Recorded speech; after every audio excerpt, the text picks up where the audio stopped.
Hey guys, hope you're well. Welcome to meditation session number 11. This week's theme is on death. And the reason I have chosen death as this week's theme is because today is 6 years since my dad passed away. And through that process and in the 6 years that have passed, I've learned a huge amount of lessons, particularly relating to my own experiences and how I found that certain tools and ways of living have definitely helped me.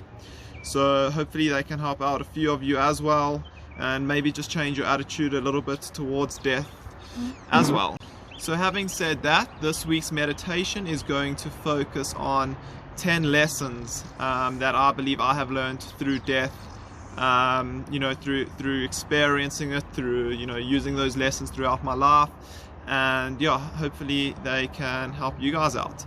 But before we do that, I just want to speak a little bit about sort of 2 meditations that I picked up from Jordan Peterson. And those 2 meditations speak around death. The first thing that he said is that you cannot be a man, or you cannot truly be a man until your father has died. Now, obviously that sounds very dark and very hectic and probably not so life affirming, but if you really look into it, it really is. And the reason being is because the idea of the father in general in society is one of an overarching figure, one who's supposed to be there to guide you, one who's supposed to be there to help you through difficult things, through life decisions. And I think sometimes what happens is that children get too reliant on parents accepting what they're doing, on parents giving them their seal of approval to move forward. And the problem with that is, as you get older, I guess what you're sort of supposed to realize is that no one really knows about life, especially about the life that you're supposed to be living, more than you do. And at a certain point, you need to stop looking for permission. You need to stop looking for permission. You need to stop asking for, basically a way forward, and you need to get to, doing those things yourself. And of course, your father, your dad, can be a mother, could be whoever it is. They don't actually have to literally die. It's not something to take literally. The whole idea is that you're supposed to look at it as more of a metaphor, and not to say not to have a relationship with your parents. It's saying the complete opposite. What it's saying is that make your own choices, make your own decisions in life. I think what's happened is there's now this social contract between parent and child, and as you get older, that contract's supposed to get less and less, and you're supposed to make your own decisions. And every time something big happens in your life, or you've got a big decision, obviously going to your parents for guidance and those sort of things is extremely important. But I think the metaphorical death of a parent is extremely important in relation to learning to make your own decisions, to go through life yourself, to make your life your own. So that was the first meditation from Jordan Peterson. The second meditation that Peterson spoke about is that life is a constant process between death and rebirth, and you have to be willing to let the parts of you that no longer serve you die. And I think this is extremely important because it can be related to all areas of your life.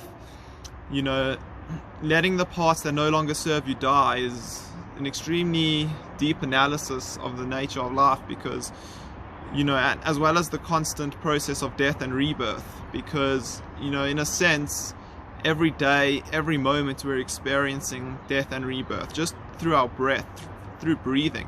As we exhale, our breath is dead. As we inhale, we're breathing in life. So and that also can be related to areas like work, to relationships, to growing.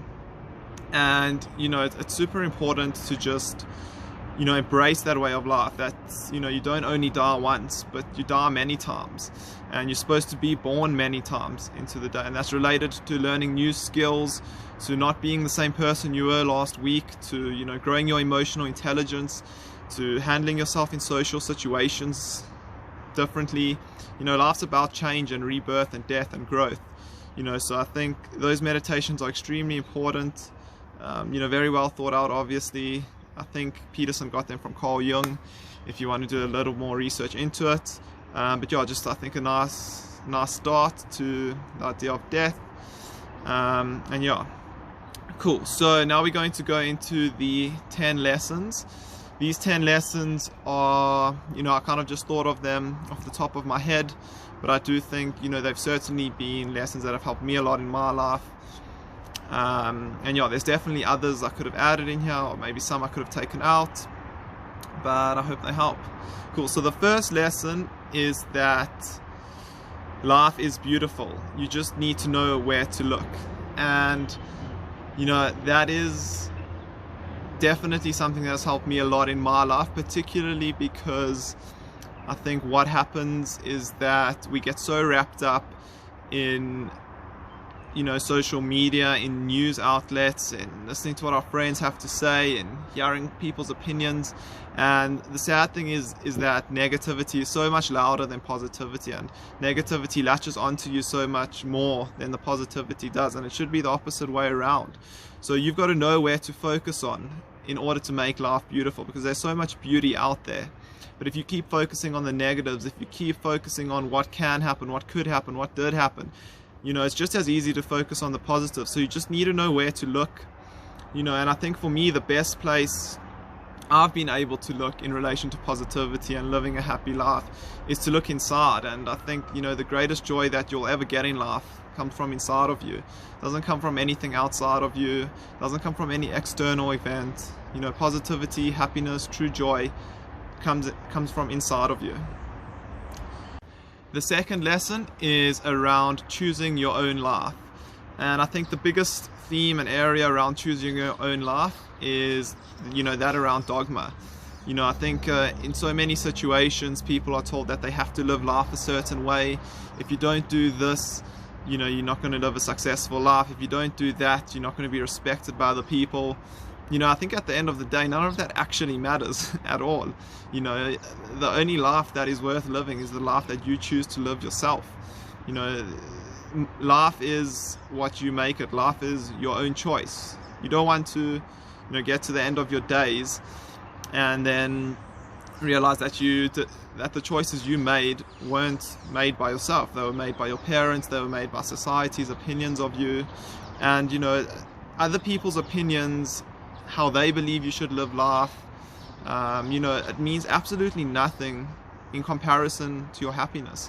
Of course, other people's suggestions and help, you know, is always helpful, but at the end of the day, you've got to make sure that you chose your own life, and, you know, that you lived a life you are proud of and that you are happy of. And at the end of the day, no one can define what that life is for you. Only you can define it for yourself, and it can keep changing as you go along. You know, just make sure it was chosen by you. The third lesson is that your life is extremely significant, yet at the exact same time means absolutely nothing. And, you know, I think that's quite a hard one to swallow, or, you know, I guess wrap your head around.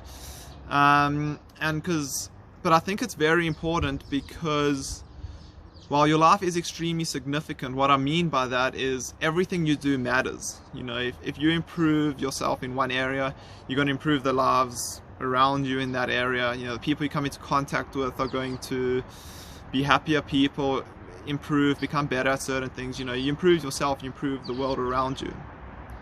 And, you know, every time you improve, you know, you go from here to here to here to here, and you just keep getting better and better, and that has a direct effect on so many things. And, you know, I believe we're all made of the exact same stuff. You know, so you are literally made of the same thing that the stars are made of, that the trees are made of. And, you know, I think that's extremely beautiful, and it just shows, you know, how much power that we actually do have, you know, and how much our lives actually mean. And it is worth pursuing a positive path, a meaningful path, a constructive, a productive path, so that you make the world a bit better. But at the same time, you know, your life means absolutely nothing, or very close to nothing. And what I mean by that is, if you look at, well, first of all, just how many people have existed. You know, I don't know the stats, but, you know, must be a very, very, very, very low percentage. You know, and if you just look at how many things actually exist in the world, you know, the history of the world, your relationship to the world, you know, it's extremely insignificant. And the reason I think this is an important lesson, that your life is extremely important yet at the same time means nothing, is because you need to find the balance between achievement and enjoying life / not taking life too seriously. You know, I think that's extremely important, and when you find that balance, things just sort of seem to fall into place. So I think what we can take away from that lesson is pursue your goals and interests and desires with everything you got, yet at the same time, you know, don't wait to enjoy the small things. Don't get too upset when you fail.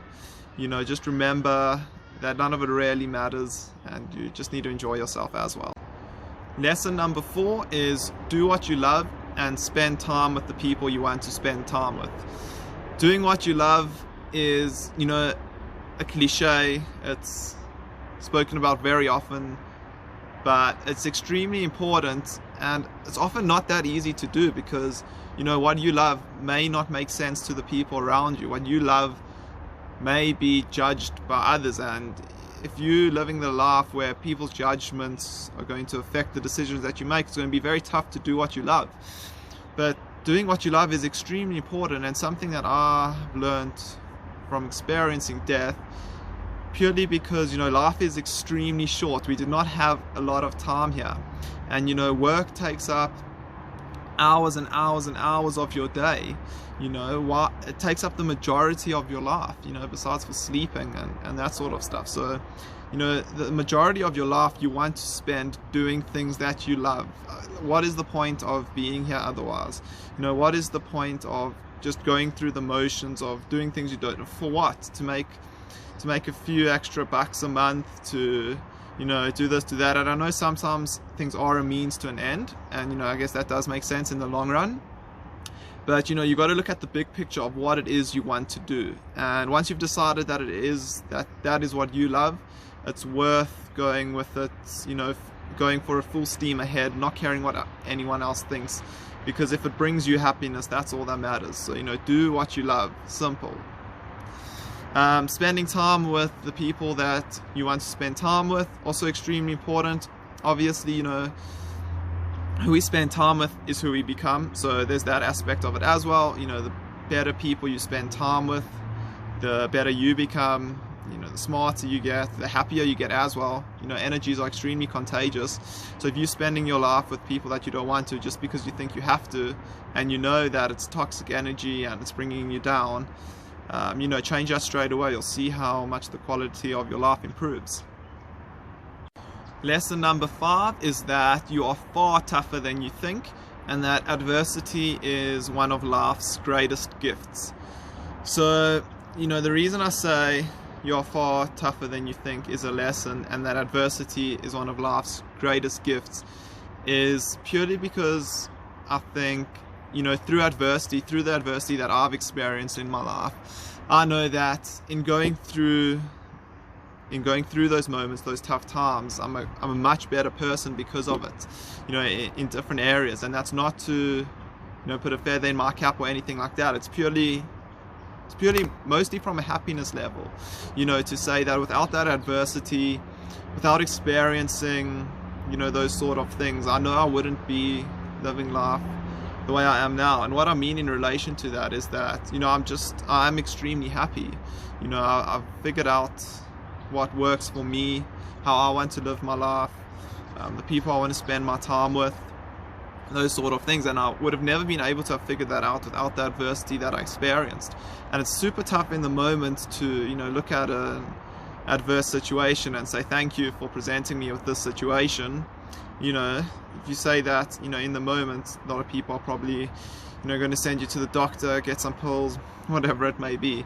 But the point is that, you know, you can't grow without adversity. You can't grow without tough times. You'll just stay the same. You know, you wouldn't need to change. You wouldn't need to grow. And, you know, the reason I speak about meditation so much, and I speak about, you know, exercise and those sort of things, is because ultimately what's going to happen one day, and I've already experienced that day, and there's no doubt that day is going to come again, is that life is going to knock you right down to the ground, you know, lower than you've ever been. And without mechanisms in place, without tools in place, without creating yourself as an individual that can deal with what life throws you, you know, you're going to get knocked super hard. And I just chose never to get knocked down that hard again. I'm not saying it won't happen, but when it does, I'll know how to come back, you know. And once you go through that process, you realize how absolutely tough you are. And, you know, the little things that you thought were so big, you know, that they mean absolutely nothing, and you just literally walk over it, and you walk over it smiling. So, you know, that's why you are far tougher than you think, and look at adversity as your friend, not something to run away from.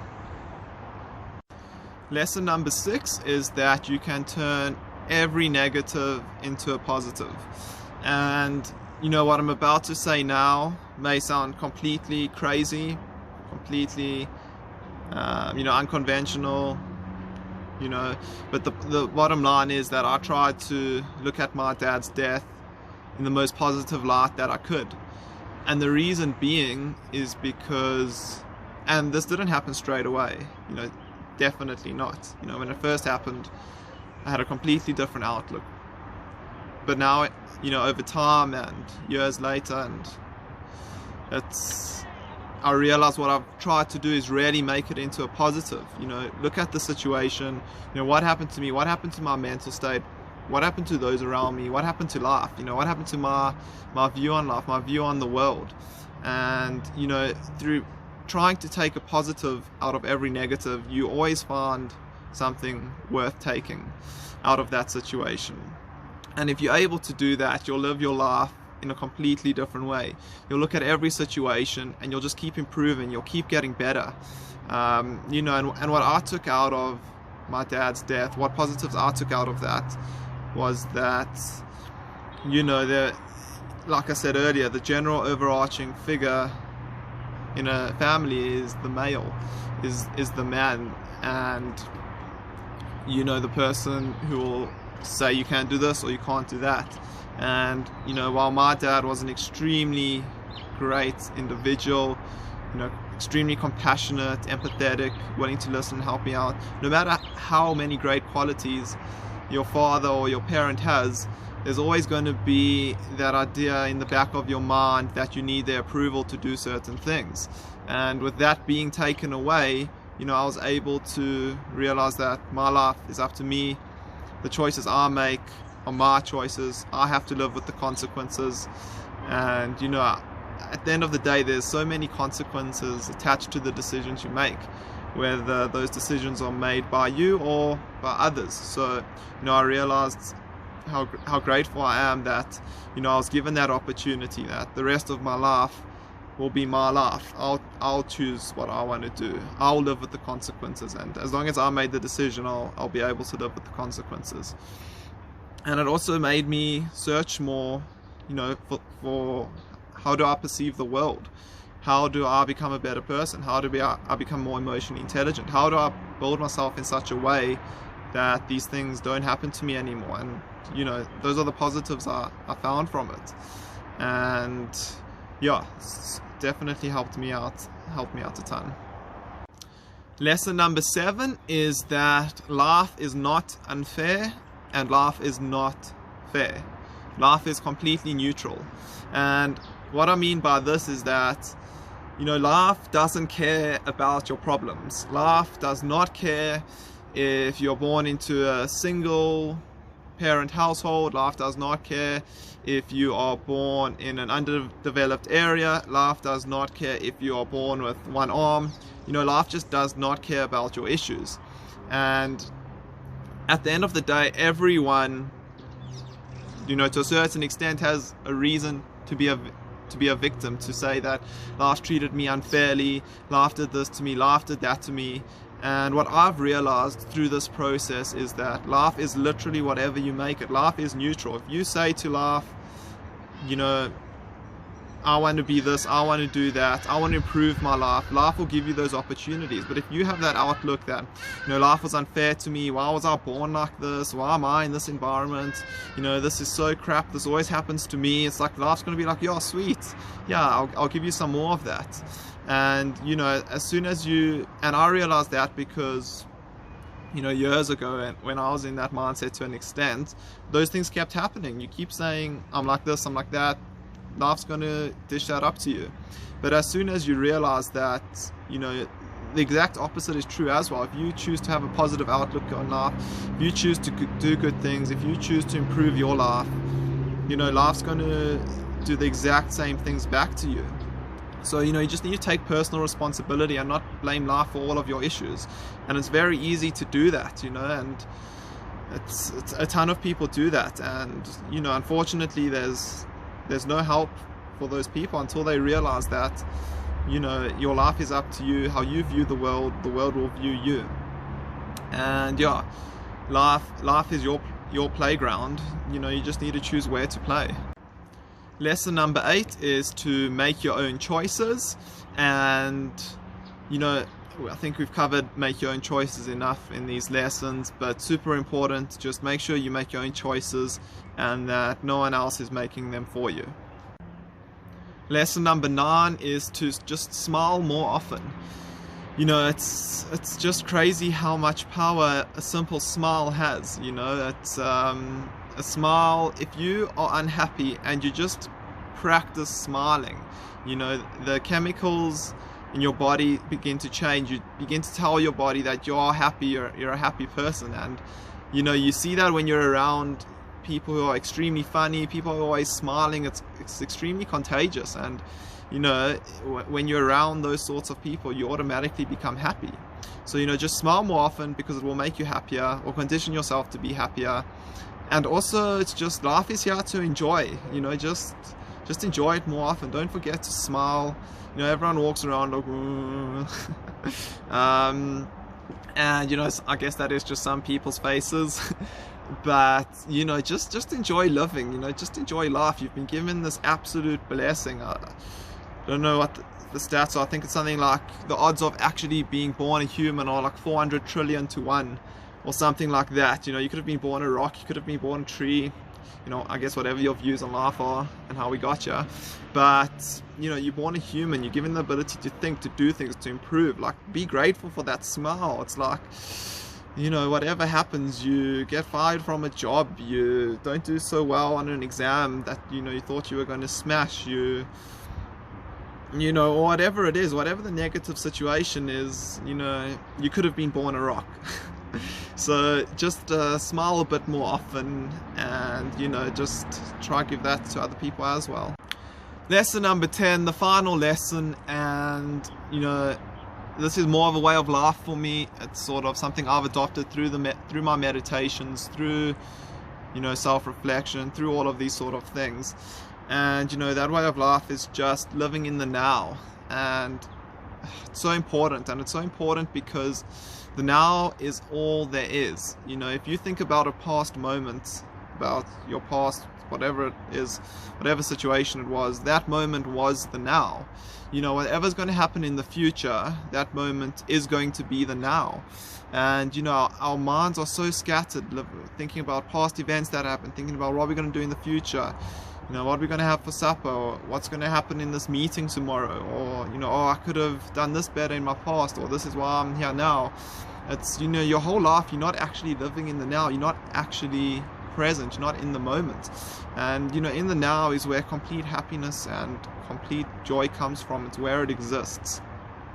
So, you know, every time you catch yourself thinking about what you're going to do or what has happened, and you start to get anxious or a bit depressed, you know, just bring yourself back to the now. And it's something that people don't even know exists.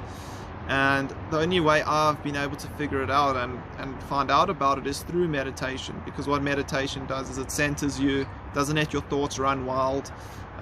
You know, when things happen, you're able to bring yourself back to where you want to be in the now, to just clear your mind, not think.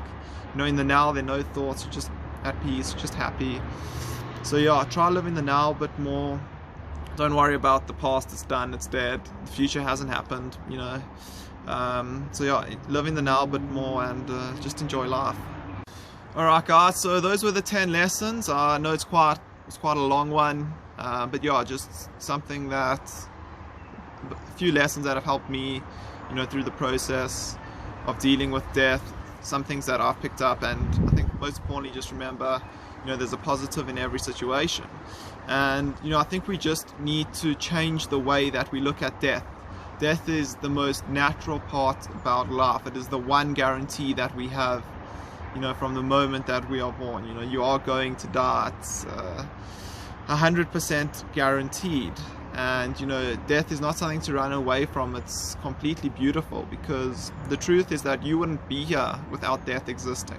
You know, the world would be overpopulated, there wouldn't be enough food for everyone, you know, all that sort of stuff. So, you know, death, you know, the old makes way for the new.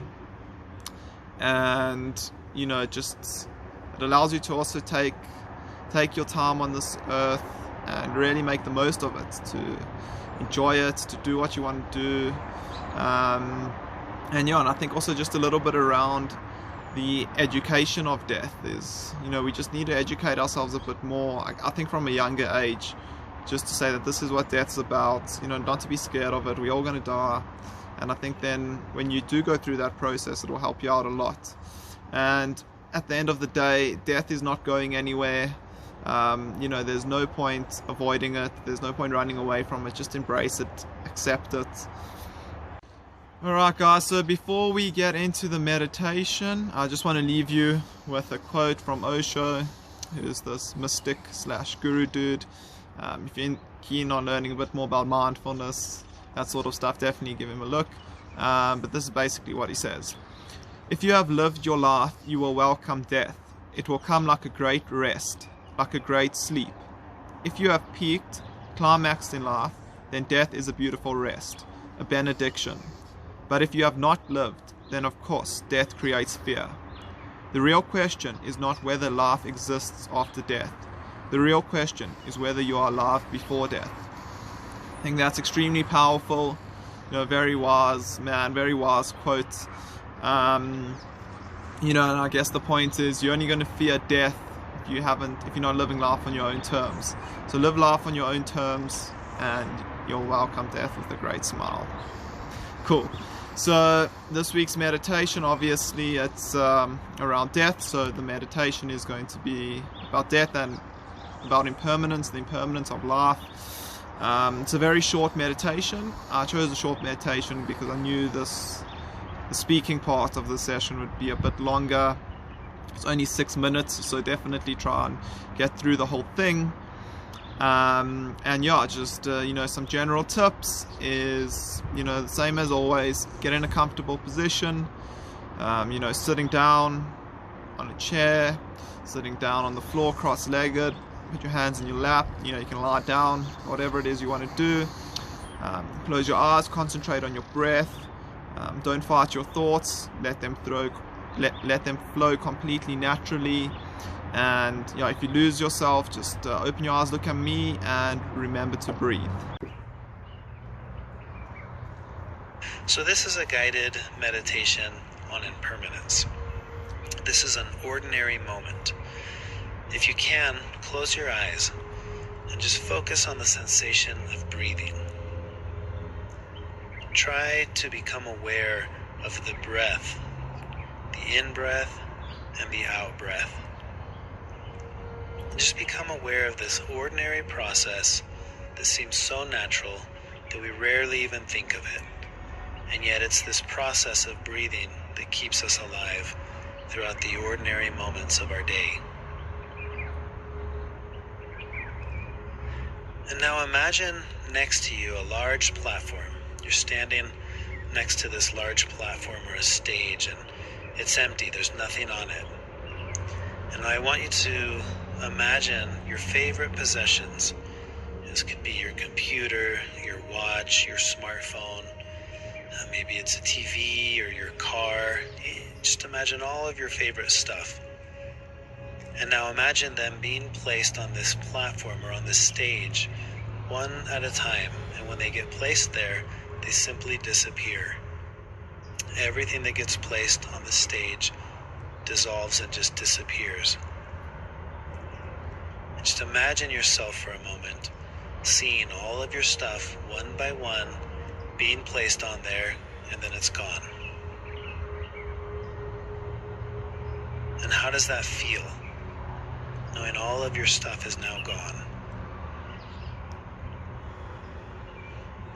And now I want you to imagine all of your friends, all of your co-workers, people that you know. Just imagine their voices. They're all talking to each other and they're sharing their stories. And as they do this, they're all slowly stepping on that stage in single file, one by one. And as they do, they disappear. One by one until they're all gone. And after that, I want you to imagine your family, your parents, siblings, children. I want you to imagine their voices. I want you to envision their smiles and feel the love that you have for each one of them. Just imagine them all stepping on that stage, each disappearing one at a time. And notice how now you're standing there next to that stage and you're all alone. How does it feel now to know your friends and family, they're all gone. They've all stepped on that stage. And now I want you to picture the room where you are, or the space where you are, your bed, your books, all of your other possessions, all of them on that stage now. And they all disappear. And you continue to scale back. Picture your neighborhood, picture your yard, the feeling of the sun on your face and the feeling of the wind on your skin and rain, everything you see, it's all on that stage and it all disappears.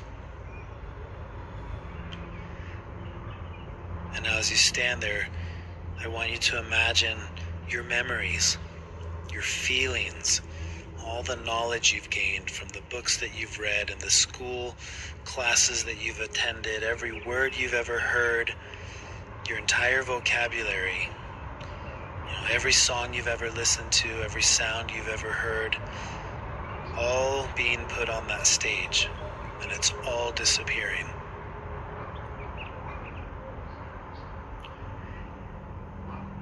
And as each of these things goes, one by one, now there's just you, and it's just you standing there. And now you walk onto that stage, and you slowly disappear.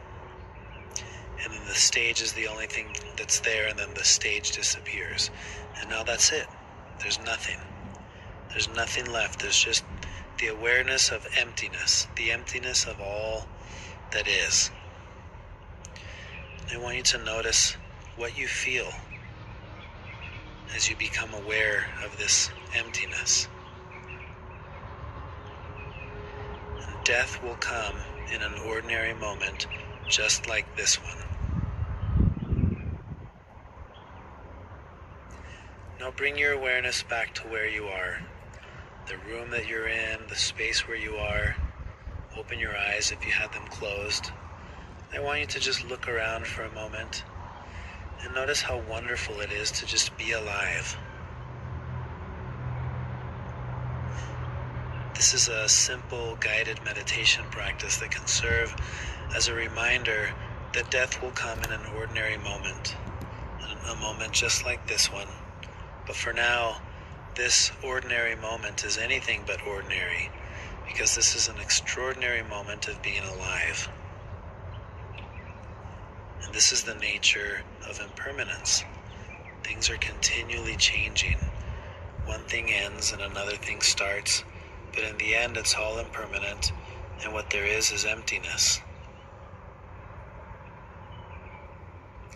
I want you to think about that, and to just enjoy the feeling of how great it is to just be here, with everything just the way that it is, with the bank account just the way that it is, the friendships just the way that they are, the student loans that you have just the way that they are, everything just the way that it is, and how good that can feel.